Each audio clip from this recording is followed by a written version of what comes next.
வீட்டுக்கு போக மாட்டேன், போகவே மாட்டேன், கண்டிப்பா போக மாட்டேன். ஏய் வீடுனா அப்படித்தான் இருக்கும். அந்த பொண்ணு தெரிஞ்சு பண்ணுச்சோ தெரியாம பண்ணுச்சோ. அவ தெரிஞ்சுதான் பண்ணா, தெரியாம பண்றதுக்குலாம் வாய்ப்பே இல்ல. என்னன்னே கேட்காம கை வச்சுட்டான். செவல பேத்திருப்பேன், அதுக்குள்ள எங்க அப்பன் தான். மச்சான் அப்படி எல்லாம் இல்லடா, நீ இல்லாம அந்த வீட்டுல எல்லாம் ரிப்பேரா இருப்பாங்க. ஆமா, நான் இல்லாம மத்தவங்க எப்படின்னு தெரியல, ஆனா அவ ஆட்டமா ஆடிட்டு இருப்பா.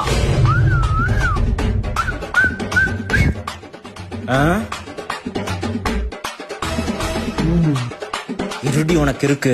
டிக்கு டிக்கு டிக்கு டிக்கு. டேய் என்னடா நாளைக்கு தான் வர்றேன்னு சொன்ன, இன்னைக்கே வந்துட்டேன். நான் வேணா போயிட்டு நாளைக்கு வரட்டுமா? வந்து சாப்பிடுறா. டிக்கு டிக்கு டிக்கு டிக்கு. ஏய் தல்றி.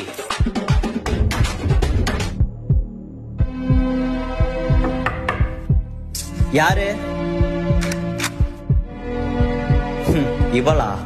ஆக்சுவலி அப்படி நடந்ததுக்கு சாரி சபரிஷ். நீ சடனா உள்ள வந்ததும் நான் உன்னை தப்பா நினைச்சிட்டேன். ஆனா நான் என் ஹெட்செட் எடுக்க தானே வந்தேன். அதான் சாரி. நீ வேணா என்ன திருப்பி அடிச்சுக்கோ. ஏய் இங்க பாரு, வந்துட்டு என்ன எங்கேயோ பாத்துட்டு இருக்க. சபரிஷ் அப்படி நடந்ததுக்கு சாரி. ஆக்சுவலா நீ சடனா உள்ள வந்ததும் நான் உன்னை தப்பா நினைச்சிட்டேன்.